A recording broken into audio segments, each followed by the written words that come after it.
Um, First, I want to, before we get into a little bit of what I have planned, I wanted to um, let you guys know that I'm very humbled to be able to, meet with you guys and show you some things about design, UX, HTML, CSS, and all that stuff.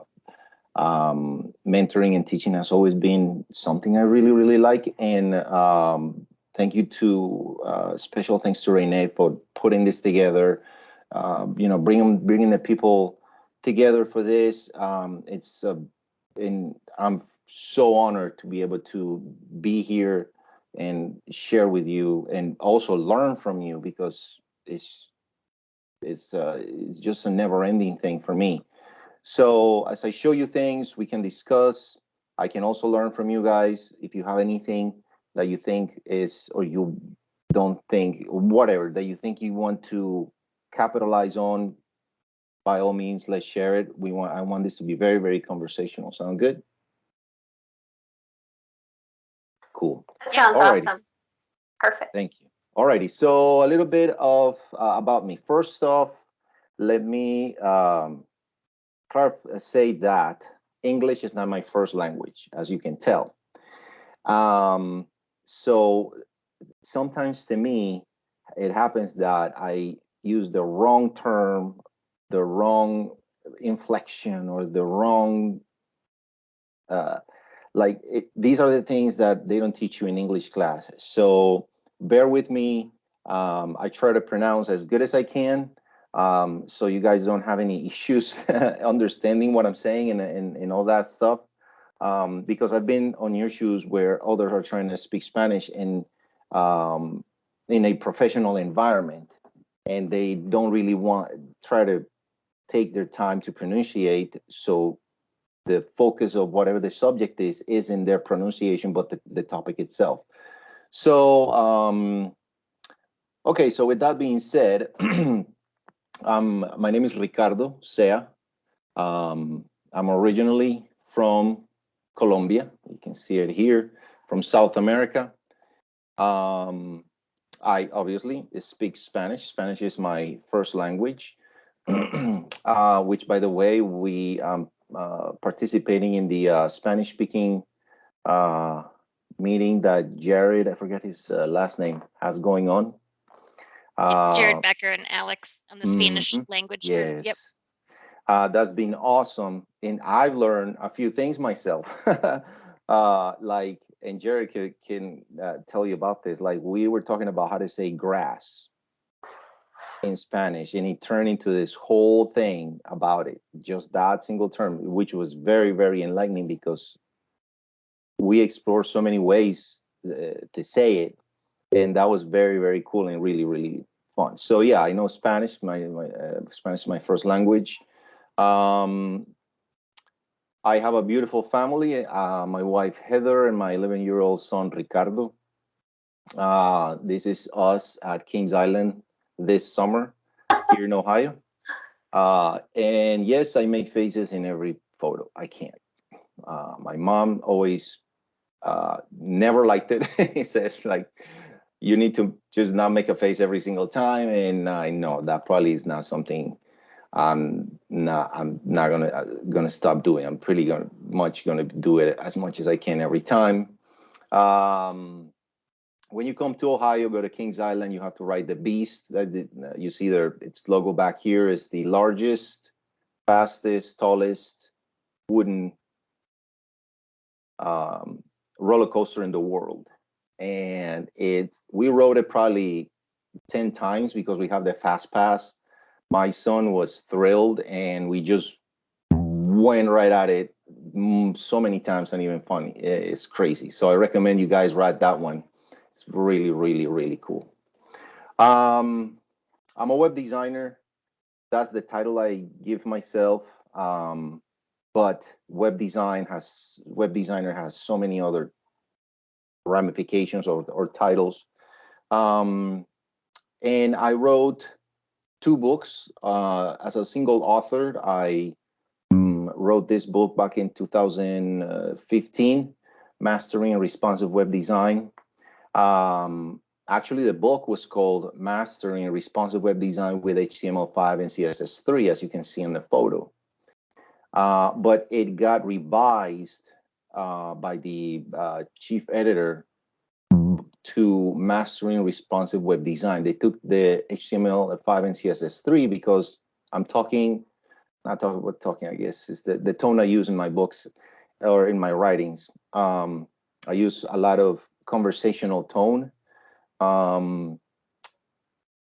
Because so they took HTML5 and CSS3 away because I'm talking about much more stuff than HTML5 and CSS3.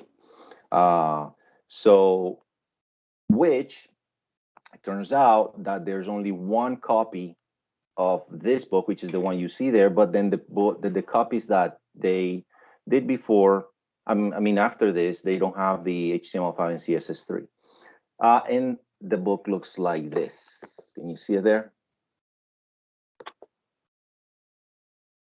Yep. Okay. It's a little blurry on your camera. Okay, let me see. Can you see it there? Can't see myself in it. Yeah, it's actually still blurry, but you can see really good in this slide. There you go. If I put it on my face, it'll go in my face. Yeah, there you go. All right, it happens that I actually have two books. So I would like to, for those interested, to raffle this at the end of today. Oh, that's awesome. I have an idea. Awesome. So yeah, I have these two books. We can, I have an, excuse me, an idea how to do a raffle real quick. And well, you can just send me your address or however you want it, you know, on an email or whatever, and then I can send these over to you. Obviously, this is all free of charge or whatever. Just make them get to you. So this book was featured in .NET magazine back then, which was a very, very, very big deal because this .NET magazine is like the top magazine for web design and development and all that. So the fact that it got mentioned there was very, very humbling, very awesome. I also co-wrote a book called Web Developers Reference Guide. It's a massive, massive book. I have it over there. I should have brought it, but over here for you guys to see. But it's a book that I wrote like a year later with two other authors. I wrote 3 chapters about CSS, really intense CSS stuff. I am also, as I mentioned before, a mentor in this platform, Code Mentor, where I mentor others one-on-one live about web design, UX design, UI design, HTML, CSS, SAS, all the responsive design, all the subjects you guys see here. I've been doing this mentoring. I've been with this platform for multiple years now, I think since 2016 now. And it's very, very cool to be able to help others with all their web design, HTML, CSS issues they have. I really actually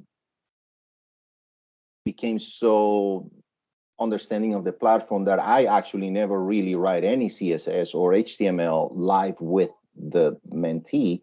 They're always sharing their screen. And that's very beneficial for them because they show me their markup or HTML or their CSS, and I can tell them which line to go. Hey, look, this is happened. This is not working well. Change this, change that. So they're kind of hands-on. So that's a double punch there because they're fixing their issue, but at the same time they're being guided to type and look and see where the problem is and fix it themselves. So that's very, very cool to see how their face lights up when they fix their problem. They're trying to figure out for hours or for days. So that's very, very helpful. I mean, very, very awesome and helpful for them, obviously. Okay, so that's it for me for now. That's the gist of it. So far, any questions? Okay, cool. Great background. Thank you. Thank you.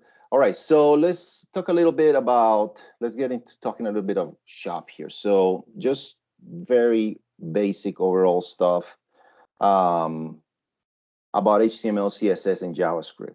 So the core of everything is when did all of this started? So basically, HTML started in 1993, CSS started in 1994, and JavaScript started in 1995. So now you guys know that 93, 94, 95 is when the core languages of what makes the web today were created, which is it's just very cool to know that these technologies were pretty much invented right up 1 year after the other. I am not a JavaScript developer. I do some presentational JavaScript using jQuery. And what I mean by presentational is that it may not be optimum at first, but it gets the job done for prototypes, demos, and initial static HTMLs that the developers can take with full production ready quality CSS and HTML and JS, so they can focus on doing the job and not have to worry about having to fix the designer's markup code or CSS. Okay, so as we are looking into seeing when these technologies were created,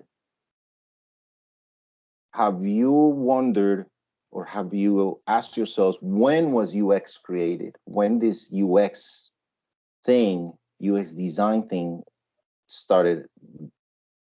became a thing? Does anybody have any idea or throw out a number, a year?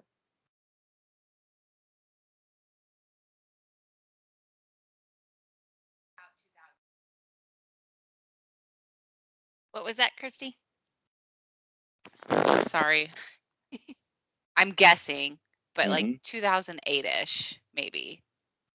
Early, mid 2000s? Or earlier than that. Oh. Anyone else? Are you including user experience before the web? Because I know there's a lot of user experience like of products and things like that. Yes. Okay. So yeah, I would guess a date that predates, you know, all the HTML and stuff, like maybe the 60s or 70s. I don't know. Closer, actually, but it's a little bit further back than that. Is it like the beginning of time? The beginning of humans actually looking at things? Yeah. Petroglyphs. You could, that's right, petroglyphs. Not that far, but according to Nielsen, which is the UX go-to, Don Norman in 1993 coined the term, but seems like the UX design comes actually from the 1950s. Actually, according to this, in 1945 is when Bell Labs, which is the research branch of Nokia, I have it here, hired a psychologist to work on the touchtone keypad to design the telephone system for Bell Labs. So a psychologist was hired to do some UX, which, if you think about it, makes a lot of sense because we're always addressing human behavior one way or another, right? That's pretty cool too to think about, because I think even when you think about even in the digital world, making like a paper prototype or a digital prototype, it's not too far away from making a touched pad. And I think we probably never assumed that user experience was thought of in that phone touchpad, but it is so intuitive. And I always wondered if it's just because it was the only design around, but pretty cool to know that it was researched. Yeah, it was kind of a thing back then. So here's a curveball for many that know me or they see me as a UX designer. I actually think UX design doesn't even exist. Yeah, I said it. I remember when I said this to my one manager several years ago. I was like, how are you can't be, my argument is that we can't design the experience because we don't know what people are feeling that day. We just don't know how their day has been going. So the simplest form, the easiest to click, is the click button. The proper font size may not be what is going to help them for whatever reason. So we just use basic,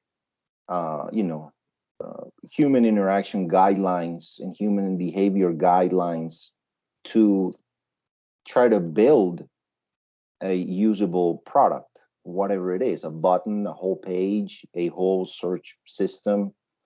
But at the end of the day, we don't know. We really don't know. Even as much numbers as we can throw about it with analytics, heat maps, and all this awesome stuff, we really don't know what the client is feeling, or the client or the user is feeling at one specific moment. So I think we can design the experience, but we can design for the experience. And even like that is a little bit of a kind of a shot in the dark, because we don't really know what the user is going to feel at one point, in one specific moment, or they're feeling that day.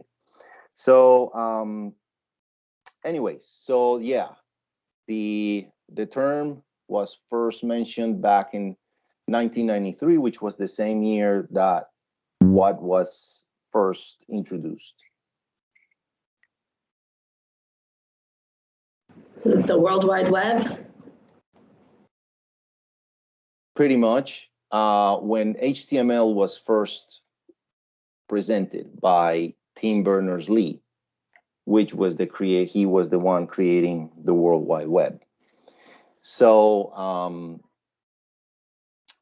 yeah, so that's pretty interesting stuff to understand where all these things are coming from and when. Any questions or comments? Nope. Okay, cool. Alrighty, so getting into a little bit of more shop talk, if you will. Let's talk a little bit about a subject that I find very interesting, and that affects us all here in many different ways, and that is wireframing. So wireframing, as simple as it sounds, is in my book, or not the one I wrote, not this one book, but in my professional view of things, wireframing is incredibly dangerous, because wireframing, and this goes for designs too. The thing is that wireframings are usually first in a cycle than designs. Make sense? So the reason I say wireframing is dangerous is because wireframes as designs show an interface, the ideal behavior and state of an interface at one point in time. The wireframing is not going to show anything before that point in time, and it's not going to show anything after that point in time. So for those of you creating wireframes, but especially for those of you approving wireframes, or having wireframes brought to you from another team, from a designer to explain something, my recommendation is to always see wireframes as something that is highly likely to change, and that is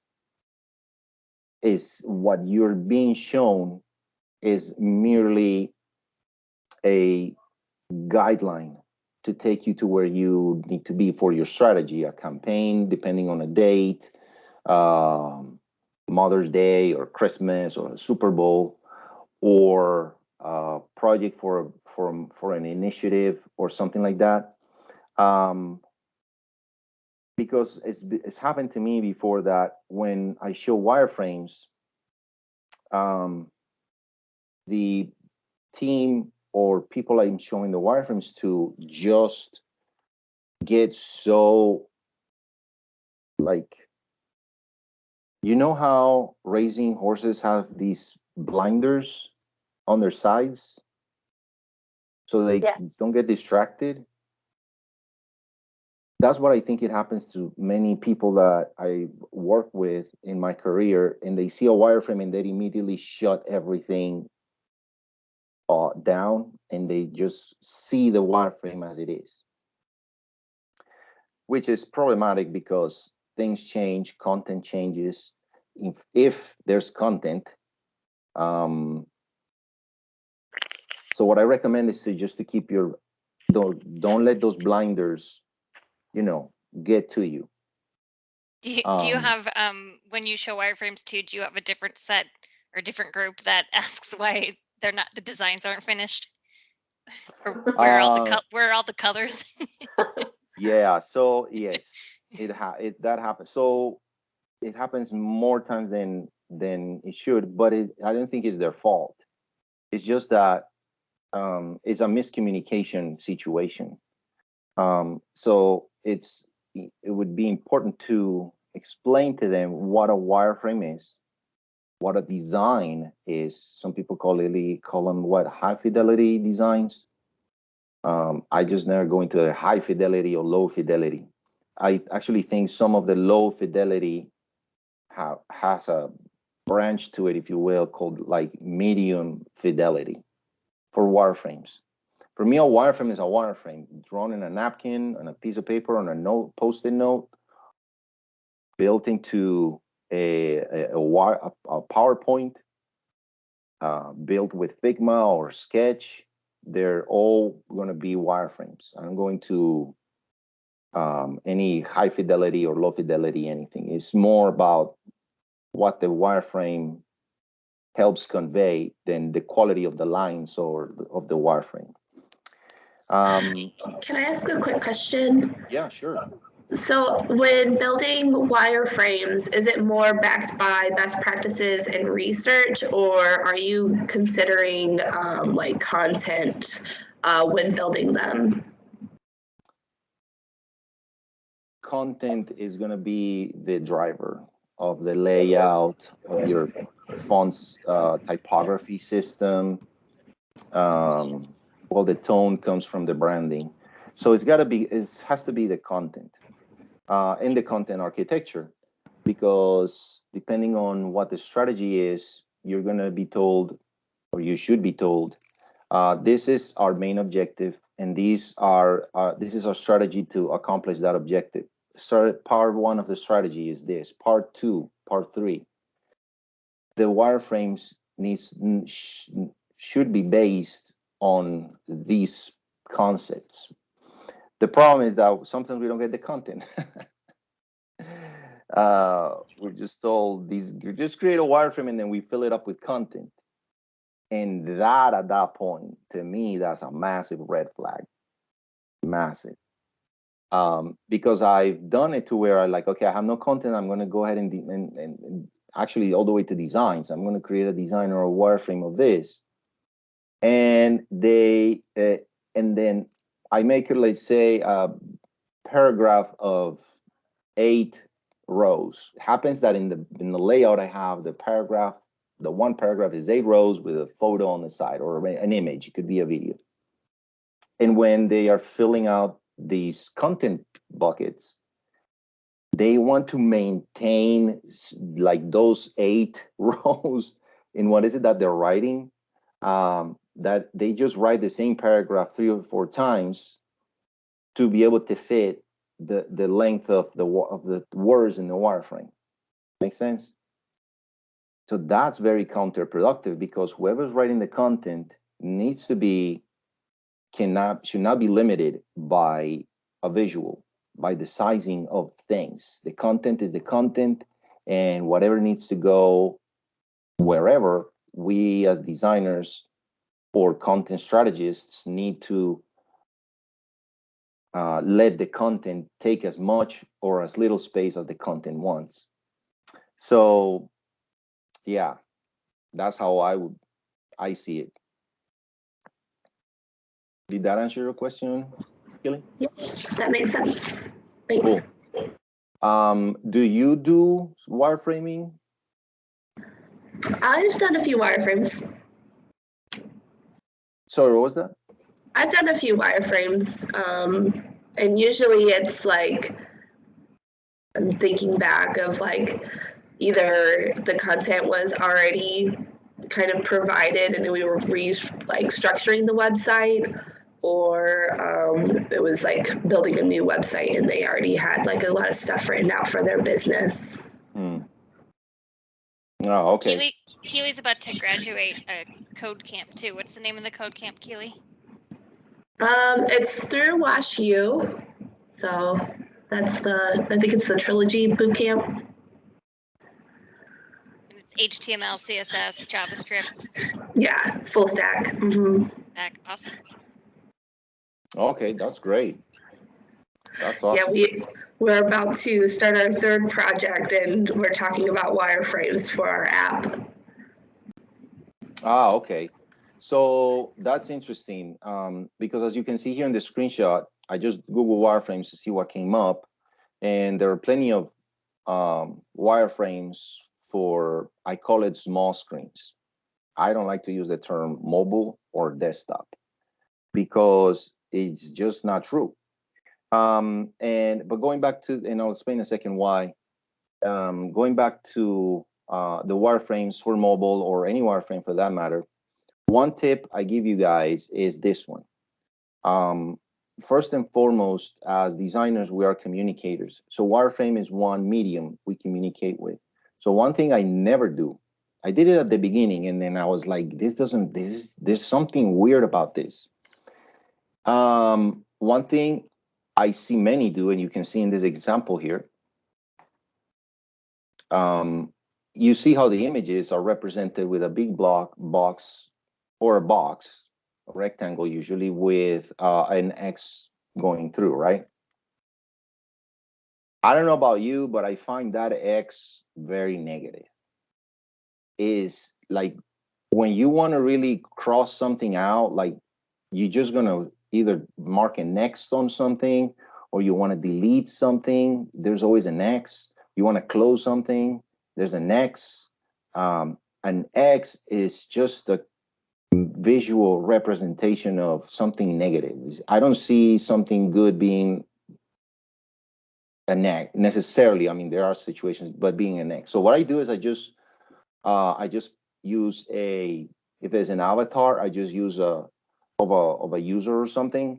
I just use the little avatar icon, or I just use a gray square or rectangle and leave it at that, and probably put a little note around it, or not in the middle where I can see many doing that. Image to be placed or to be decided. I just do a little comment on a side or something.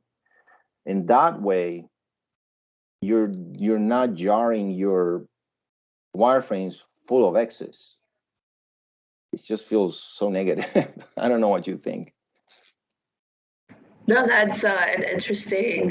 It's really interesting. It's like you wouldn't want to use a bunch of red in a wireframe too, or anywhere on the page. It just immediately pulls somebody into a different headspace. Correct. And I made that mistake when I worked at LexisNexis. I don't know if you guys have heard of this company. Their brand is pretty much red, with the secondary color black. And when we were designing their website, red was like a thing. So I was coming up with red links all over town, and everything was really red branded. And years after, as I was seeing my work, I realized that these red links, these red buttons, felt like errors. Like something was like too much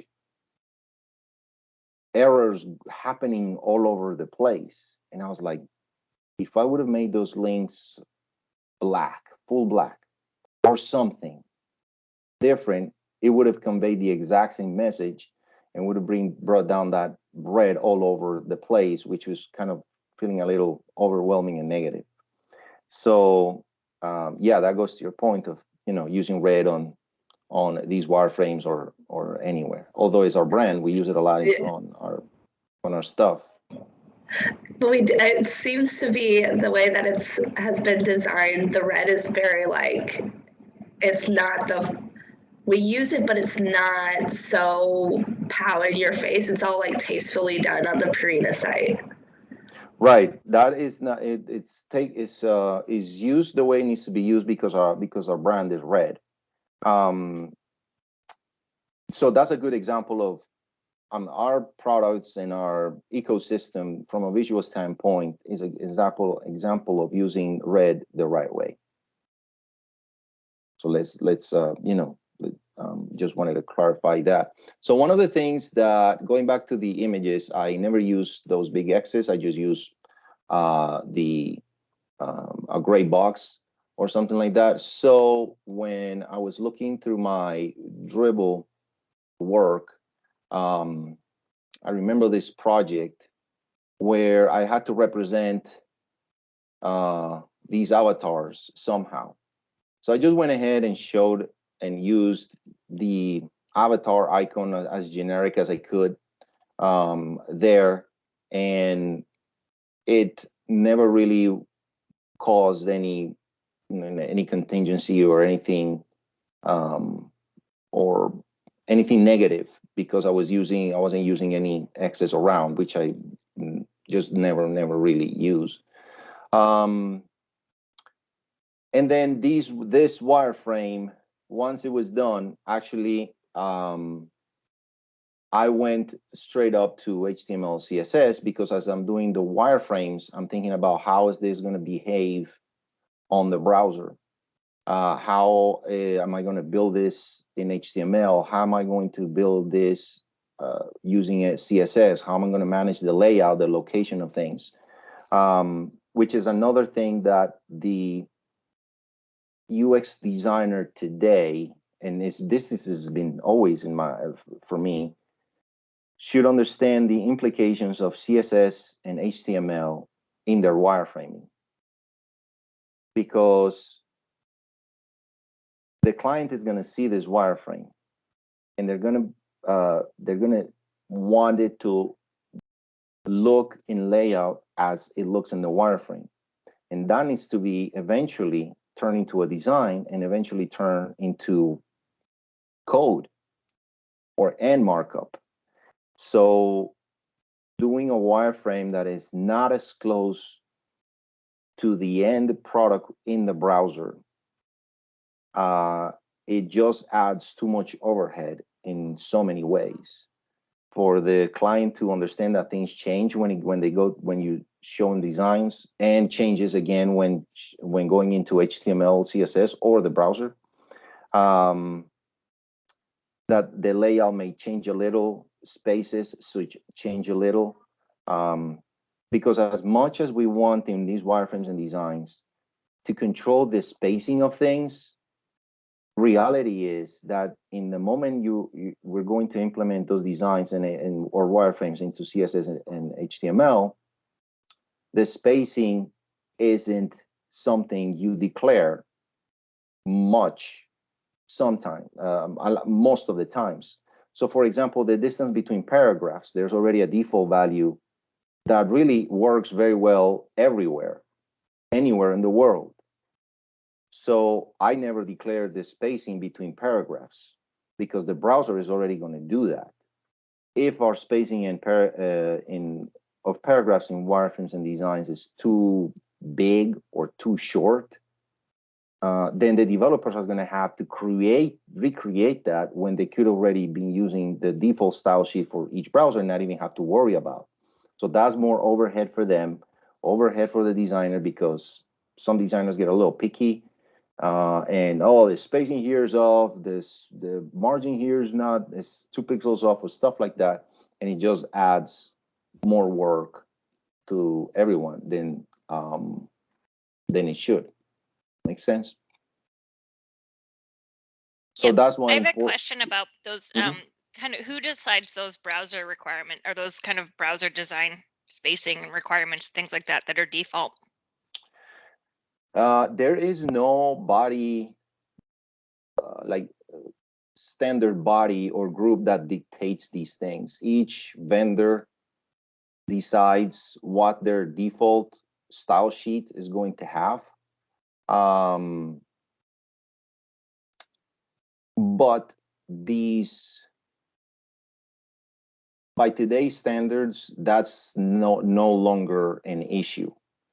It was before, during the days of IE6 and all the way in IE7, when IE8, Internet Explorer is what I mean by IE. When IE8 came around, to me, that was the moment things really improved tremendously. But there is the vendors decide what the spacing is. They're all on their own. Actually, as I was reading a few days ago, I realized why IE6, I don't know if you guys are familiar with the whole IE6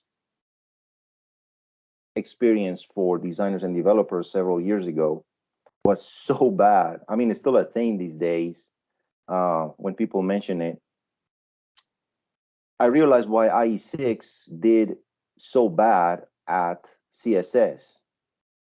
And it was because the specification said that the vendors could interpret some of these CSS features in whatever way they saw fit. So the folks at Microsoft did just that. And so they happened to just do it in a way that nobody liked it, that it was so many conflicts. So that was pretty interesting. Does anybody here had any experience dealing with IE6 or 7? Yes. Or heard about it? I just know that Purina was on IE6 for the longest time, and us having to troubleshoot and manage the way things were rendering and people having issues, it just went on, it seemed like, for years. We were very happy when we finally graduated out of IE6. No kidding. Yeah, those days are gone. If anything, it's just browsers are not. The thing is that working with the CSS working group, the HTML working group, and all those W3C groups take really, really long to go through the technologies to where they, at one point, it's a release candidate for HTML or CSS or whatnot. So it takes a long time before that happens. The last one was HTML5 became a thing in, I think it was 2000. When was that? 18. It was planned to be approved this year, 2021, for HTML5 to become the standard. But that was an unusual one, because CSS today, everybody talks about CSS3, right? Everything is CSS3. You learn, you hear, Keely, you're in the one workshop. Do they say CSS3 or just CSS? I think it was just CSS, but we do talk a little bit about kind of the newer developments. Okay, well, this is more FYI than anything else. So CSS, if you pay attention to the things you might read around or hear others talk about, CSS3 is the term everyone uses. Funny thing is that there is no CSS3 approved version. The version we're working on, or we work with today, approved by the W3C, is CSS 2.1. So CSS3 hasn't come out just yet.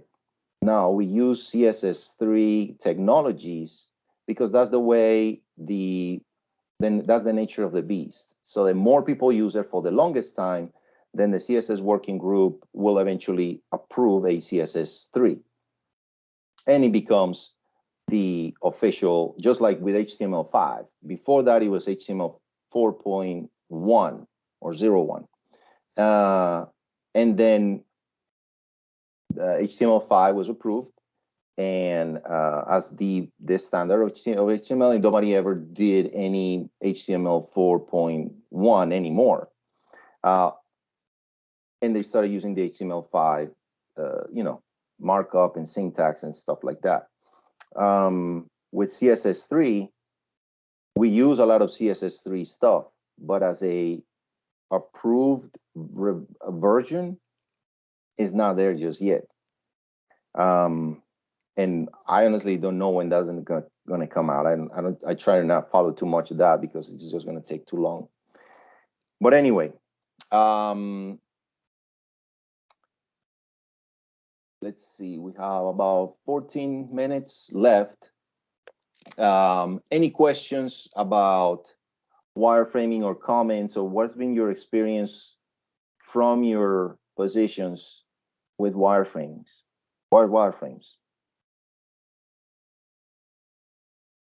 I have a question. What's the latest and greatest program that people are using now to do wireframes in? That would be Figma. Figma. So now is it that, I think, like, wasn't it back in the day like Visio and things like that? So now is it like your design tool is your all-in-one wireframing and high fidelity tool? Well, let me rephrase that. Figma, it's become incredibly popular in the UI UX design industry. Balsamic and old was Azure, I think it was one, if I'm not mistaken. Those programs are still heavily used. They're just, as far as I know, they're not preferred by designers. So it depends a lot on your role. I've never created a wireframe using Balsamic. In fact, I think Balsamic's wireframes are horrible. They just look, and that's their brand, I guess. They just look, sketched. And I just think that is a little bit detrimental. I just feel a little bit disrespected because by creating wireframes that look like that, because I've spent so much effort, so much money, so much time in my craft to go use a piece of software that creates sketchy looking wireframes.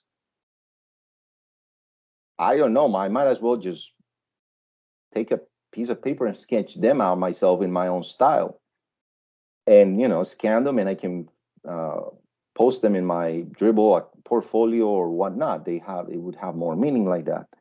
But it depends a lot on the profession of that person doing wireframes.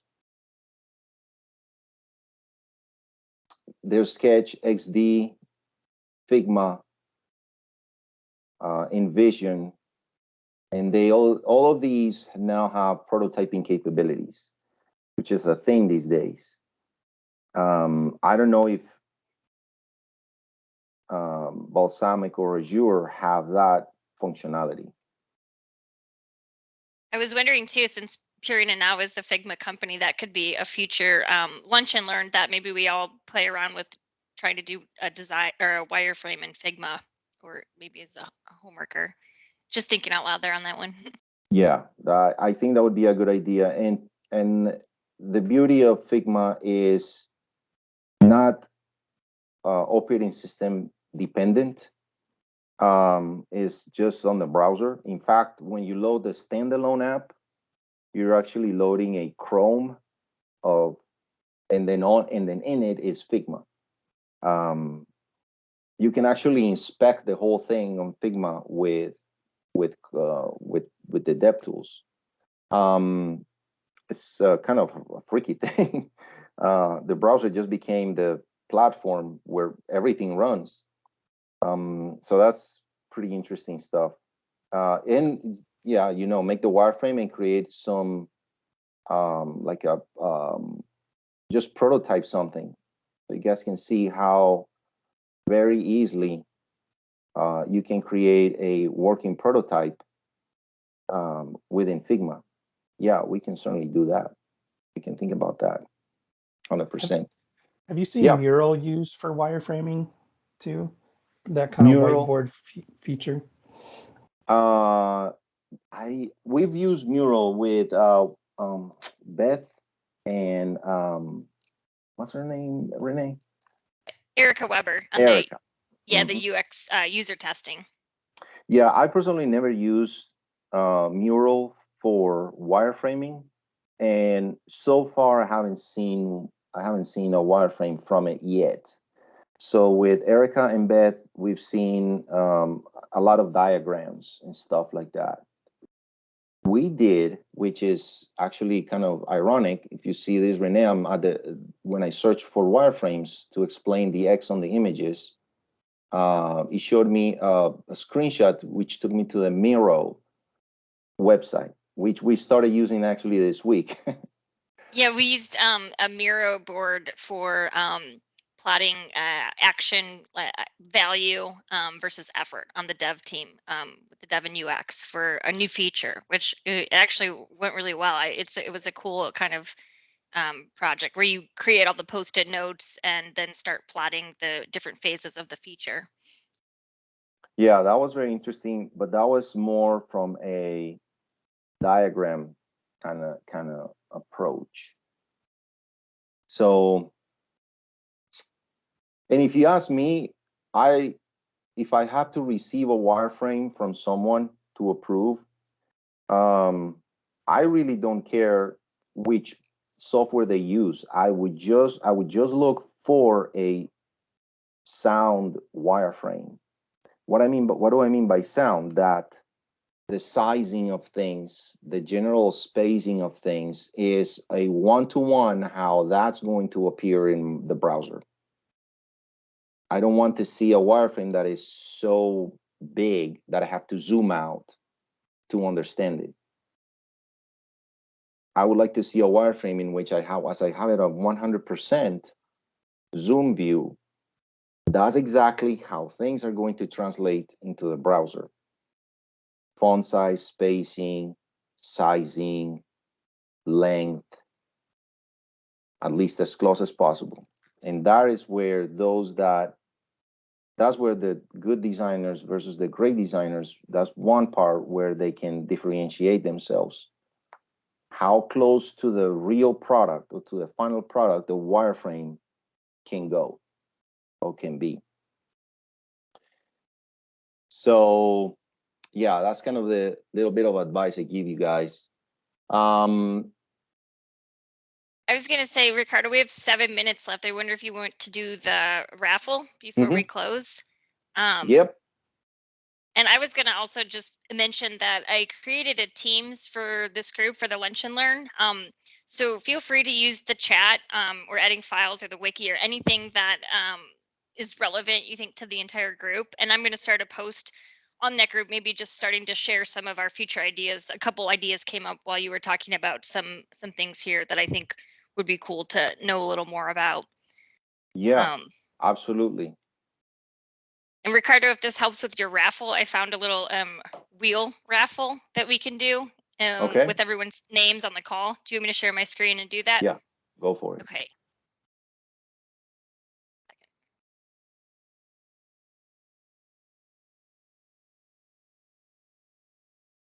Okay, can everybody see that? Awesome. Yeah. What'd you Okay. use? That is awesome. Wow. It's pretty funny.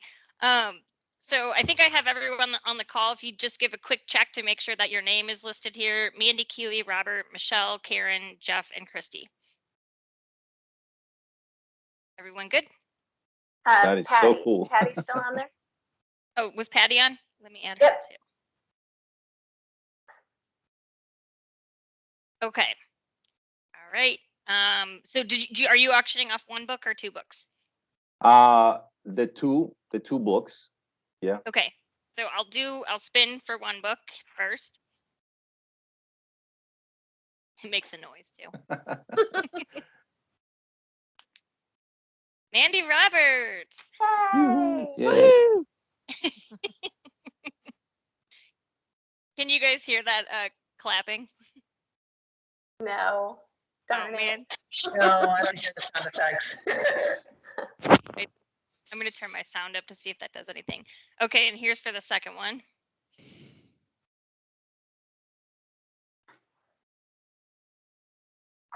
This is so cool.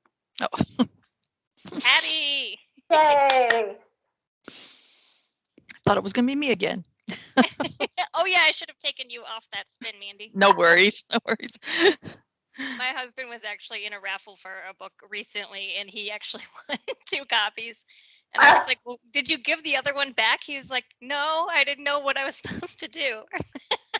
So he emailed the guy and let him know that he could raffle that off to someone else. So.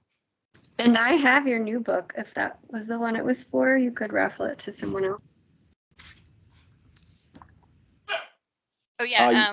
Which one do you have, Patty? The Web Developers Reference Guide. Oh, that's awesome. Thank you for getting that. But maybe this was a different one. Yeah, this one is the Mastering Responsive Web Design. Okay, okay. I did see that one earlier. See my face. Get my face camera. There you There you go. go. I designed the cover too on both of them. Ricardo, could you share those links in the group chat or the team Absolutely. chat, either one? So. Mm-hmm. But this has been awesome. Any last minute thoughts or ideas? Ricardo, really appreciate your time and effort putting this together. I think we're going to have a lot of cool topics to discuss too. Awesome. Thank you too, Renee, and everyone else. All right. Yeah, awesome. This was wonderful. Awesome. Thank you. Appreciate it. Thanks for coming. All right. See you guys. Have a good Friday. Have a good weekend. Thanks, Ricardo. Thanks, everyone. You're welcome. Thank Thanks you. again, everyone. Thank you. Bye. Bye. Bye-bye.